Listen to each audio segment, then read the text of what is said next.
রাগে ফুলে ডিম পারছে 28টা, এখনো মরে নাই। মাথা বাইর কর, বাঁশির তালে তালে দেখাবি। কালাটা দেখাবো এরপরে, যেটা চুলের চেয়ে বেশি কালা, মাথার মধ্যে ফুল, আর এর মাথায় দেখেন ইউ লেখা। এদিকে দেখা। না না না, ভয় নাই, আপনারা দূরে থেকে ভয় পান, আমি ডাক দিছি। এই যে কাকা কাছে বসে রয়েছে, কামড়াইলে কি আপনারা আমারে ছাড়বেন? তাহলে কোনো ভয় নাই ইনশাআল্লাহ। কিরে মা তো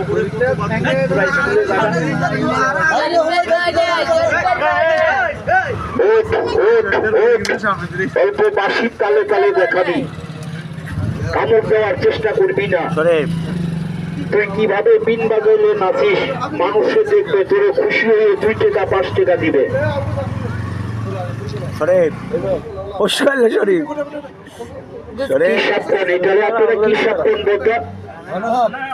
আল্লাহ তুমি একটু মানুষের জবান খুলে দাও।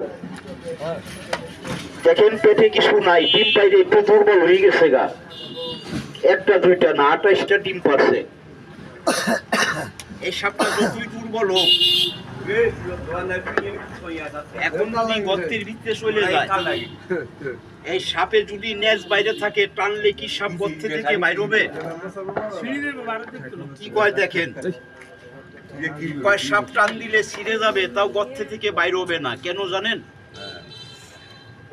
এই সাপের খাদ্য হইছে ব্যাঙ। বলেন তো, সাপে ব্যাঙ খায় না? খায় প্রতি বছরে একবার। আপনাদের বাড়ির ধারে গিয়ে সাপে একটা গাছ খায়, জানেন না তো?